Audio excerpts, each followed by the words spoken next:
fan has had at least one experience of feeling out of place when compared with quote-unquote mainstream society, but I don't think there's ever been a really good attempt to understand why it is that people like horror.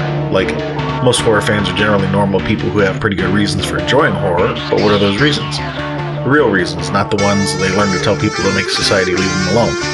That's what our podcast is about, interviewing people in the horror biz to find out what it is about horror that makes them happy.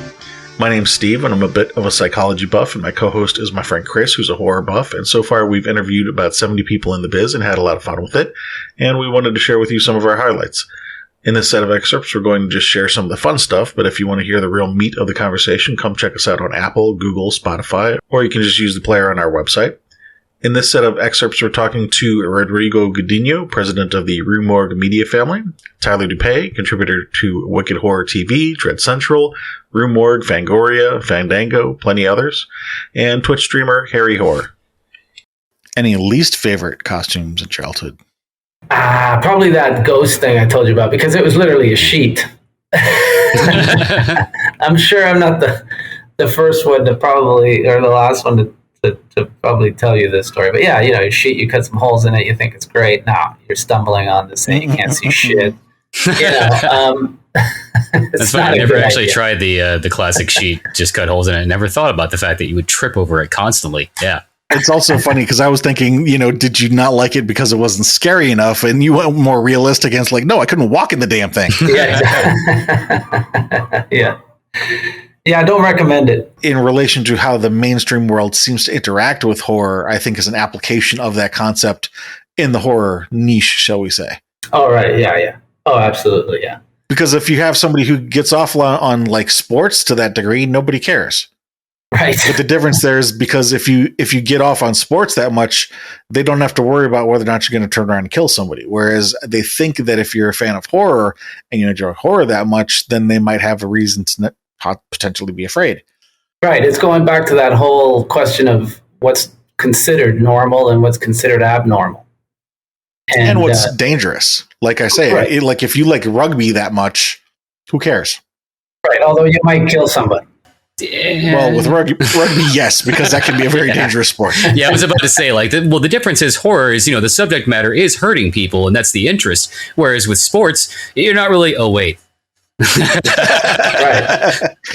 Yeah, but also, I mean, some of the most dangerous groups of people are, sports fans and soccer fans. Hooligans. And, these people, they just, this was potentially very violent situation there you could get into with sports fans. If they believe in crossing boundaries, yes. Right. Not all of them, but it is quite common. I've never witnessed horror fans who are arguing about a movie that come to blows.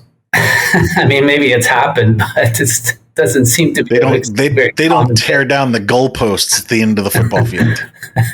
Exactly. Yeah. That did happen, didn't it? Multiple times, all over the place. Oh, and remember when Philadelphia ate horseshit because they won the Super Bowl? Yeah. Mm-hmm. Mm-hmm. What? Wow. Yeah, Philly fans were they rioted in Philadelphia when they won the Super Bowl, and one of the things that was noted was a man just picking up horseshit in the road and eating it because he was so happy that his team won. Wow. That just sounds like somebody who had a scat fetish to begin with. Right. And an excuse. Point being, fanaticism can get out of control no matter what the genre. Yes. Okay. Sorry for the tangent. So I got up and I went and knocked. The guy's name was Dave. I knocked on his door and got him up. He was sleeping. I said, I think somebody kind of got into the building. And he said, okay. So we started looking around upstairs and we didn't find anything. And we went downstairs. And so in classic horror movie style, we split up. Did you split up? Yeah. I mean, that's what you do, really. The place was really large. And so when we got downstairs, he turned left towards the front where the chapel was and there were some offices. And then I turned right to the back where my office was and the embalming room and all that. And so anyway, I rounded the corner into my office and there was somebody sitting right at my desk. Oh. And so the thing was that this person was me. What? And I was a little older. Yeah, I was about 4 or 5 years older. And we just made eye contact, and then that person just vanished. Was there like a large black rectangle also in the corner of the room? And then was the version of you even older later on? No. Okay. No. 2001 Space Odyssey. 2001 style? No. But I'll tell you, it was extremely shocking experience. The natural follow-up question of that then would be, well, what are you trying to discover? The answer to that is, I don't know. I'll tell you, I don't know. Right. But I'm discovering it, right? Like, it's just kind of like a little bit like, like going out into deep space or something. You just don't know what's there, but you're looking. No, this has been a very interesting conversation. You guys have asked a lot of questions that I've never been asked before, which is saying something. Because I've been around answering questions for 25 years. So on this particular topic. So, kudos to you guys. You've given me a lot to think about, actually. It really reminds me a lot of when I first started Remorgue, what my thinking was. And in a way, talking to you guys has kind of reminded me of a lot of those early days and how I was sort of approaching things and looking at the genre and stuff like that. As a kid, that just always scared me. There was just something in the back of my mind telling me that something was lurking, waiting to grab me when I went to go get wood for the fire. And, nothing ever actually reached out and grabbed me. But that's one of the earliest memories of, I think, being a little spooked that I can recall. Yeah, that's naturally scary. I mean, that sounds straight up like one of the scenes out of a horror movie where, the one kid says, "Oh, I'll go get some firewood from the garage," and you get killed. You're absolutely. Yeah, I was thinking to myself, that sounds like something that they sent you on purpose. Right. There are a couple others too. Under our house, we had a crawl space, where all of like the plumbing and electrical wiring and everything ran between like the floor of our home and, I don't know, subfloor, whatever it's called. And I guess maybe I was kind of a weird kid, but I used to love going down there and, I'd like hide from my parents or play hide and seek with my friends. And I just thought it was kind of magical, but at the same time, it was very dank, very eerie, and it freaked me out, but I loved it, if that makes sense. And I guess that's kind of the same reason we watch horror movies, is because, they freak us out, but we love it. We like the way that makes us feel. In fact, it makes us happy, one might say. There you go. Show over. Oh, just spit out my drink. Sorry. No, don't be. All right, it's good talking to you. Have a good day. When you brought up the crawl space, my first thought was that you were going to say that your parents intentionally sent you there again. And no. It wasn't child abuse or anything. Well, the funny thing is, I was going to ask if do you have are you claustrophobic? And then you turned a complete 180 and you're like, I actually liked the town. I was like, yeah, it was fun. That was unexpected. It really ties into that whole satanic panic thing. Like, they really genuinely kind of believed that, if you let the dark forces in, they would come into your home and take a hold of you. I mean, it was pretty, and I suppose, not to get too off topic, but I suppose that's probably a big part of the reason why I love horror, is because it was, in my formative years, it was kind of taboo. It was something that wasn't really an option. Like, it was something that was off limits. Mm-hmm. Yeah, while you're going through this, I was really tempted to interject and now you're gay. Yes, horror made me gay. Oh God! You mentioned it being a big turning point to get through this, haunted house thing, and I was wondering if you felt that as a conscious thing, that was part of your "I'm a big boy now" kind of thing. I think so, definitely. I mean, I think that there's no pride in turning around and coming out the entrance. Well, that's true. So I mean, I think it was a shameful thing for me not to get through. Like, I would go home that night and be like, God, I'm a baby. How could I not get through that haunted house? I'm 6 years old. What's wrong with me? And so certainly, I think that absolutely. To answer your question, it's about a television network in hell with Satan trying to capture souls.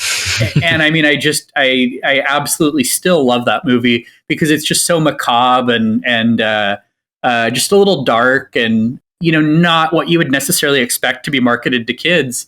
But yes, those are the Please tell me there are 1-900 number jokes in there. Yes, I believe there are. There are fake commercials at the end for like Beverly Hills 90666 and different strokes, but it's referring to like the cardiac event kind, not. Oh. So anyway, yes, it's all kinds of satirical silliness. Oh, The Fresh Prince of Darkness is another one. Hey, you said this was like a horror comedy show, and it was hosted by John Ritter. Okay, so it's like a fantasy family film. I mean, it's PG rated. It stars John Ritter and Pam Dauber from Mork and Mindy. Yeah, I dressed up as Freddy Krueger one year, and cool. That would probably be my favorite. I went to Chipotle and was waiting in line because they had a free burrito for people in costume, and I like moved the index razor blade and closed all the other ones and was kind of waving at the burrito artist with that, and she jumped back like against the counter behind her and just I felt terrible because I didn't mean to be that scary, but I absolutely scared the living shit out of her. Like, oh my God, I'm sorry. Are you okay? Yeah. Would you be more comfortable if I took the mask off? Or yeah, right. I'm just laughing to myself, thinking about you tapping the glass. Oh, okay, I want this. Yes. Yeah, I don't think she was a horror fan, sadly. Hello, gentlemen. Thank you for having me. And that's owner, operator, truck driver. If driving a truck was a Twitch show, that's how I like to phrase it to people who don't understand. I'm sure there are. That helps clear up a lot of the confusion I found with especially with the older folks. Oh, it's like driving a vehicle? No, not at all. But I want to get out of this conversation. So sure, beep beep. Right? Yeah, it's like driving a car. We'll go with that. Exactly. Yeah. Well, thank you for having me, fellas. You got to explain what Twitch is. Yeah. God, yeah, ain't that the truth? We probably have to do it now, don't we? I don't know if everyone on the podcast would know what Twitch is. Not to be mean or derogatory, just I've run across people my age who are like, well, you should probably get that checked out if you're twitching. There were locks from the outside on all the upstairs rooms when we bought the place. Oh, that's good. Which is kind of cool. It's a neat vibe. If there's a carpet, rip it up. Make sure there's not like a weird pentagram on the floor or something like that. Just say. Right. Just well, but between don't that get and any blood on the carpet either. Between that and the old termite damage that was hidden, it's a house of horror, one way or the other. Get that gnawing feeling. Is it Harry's house of horror? It is. It's the house that it's the house that Harry not built but bought. Regrettably. So, house may or may not have been built out of actual human being corpses. It was definitely one of those like, I can't wait to get out of here and touch my wand. And then you end up just and doing the exact same thing in a very different way. So you're a wizard, Harry. I'm a wizard. What are you doing to that? Magic. Leave me alone. It's magical. You wouldn't understand. Let me it's magical, all right. more like a curse, dude. There's one thing to be overbearing. It's another to actually be good at being overbearing, and that's a vital distinction. I wonder, did she ever ask you about the book later on? Like, oh, how's that book going? And you're like, good. It's fantastic. It's shaping parts of myself I didn't even know were there, ma'am. Who was the author again? I don't know. Shelf Silverstein or something. That's the thing. They wouldn't have even connected Clive Barker to Hellraiser or anything like that. I don't think they would have put two and two together, to be totally honest with you. It's just another name on the page for them. Blockbuster was the great equalizer, where like you could be made aware of content without ever even knowing what it is, as long as it had like a provocative enough cover. Right. There's that one kind of put the box back on the shelf when they start walking over. Exactly. There's that one cover that had like the sexy alien. It was like extinct species or like, you know what I'm talking about? Was it just species? Yeah, maybe just species. Mm-hmm. And like, I have no idea what that movie's about. It's funny that we know exactly what it is. Exactly. That's what I'm saying though. The Blockbuster it was the idea of the cover art was so and I've never powerful. even seen the movie. I just know just the cover art. Like I've never even seen the movie. Just you describing it, I know exactly which one you're talking about. Exactly. And I guarantee you, in watching it, I've never seen it either. I promise you, it'll be woman without clothes, then alien without clothes, but she'll still have human boobs. And like, I already know what's coming. Like, it's not going to be some revolutionary thing, but the poster remains. Falling is an involuntary act. Yeah. And to turn into a voluntary act, you dive. You lean into it. I like that. Yeah. So it's maybe you don't have control over how it started, but you're going to control how it ends. Yeah. Oh, that is good. This is a profound one, dude. I bet all your episodes are profound, though. We try. Yeah, this is some good shit. I'm really excited. I'm really enjoying this conversation, boys. So are we. This is fantastic. But anyway, yeah, it's having some ownership of the uncontrollable in our lives. I think that's a fascinating way to look at it. Yeah. Have you ever seen Channel Zero? No. Is it going to be teeth involved? Because I'll probably say it's a show on Shudder. It's actually pretty cool. It's like episodic, but also serial, and just kind of one of those weird mystery shows. Like, what the hell is going on in this small town with weird shit? Like a monster made of teeth. It's a humanoid form, and it's just comprised entirely of teeth. I don't like that. Okay, so a warning: stay away from that show. Then, yeah, I was gonna say, no me gusta. I don't like whatever that show is doing. I don't like it. That's interesting. I wonder why teeth make you uncomfortable. Because they've been in my nightmares all this time. I've never had a cavity. I've been a good tooth boy.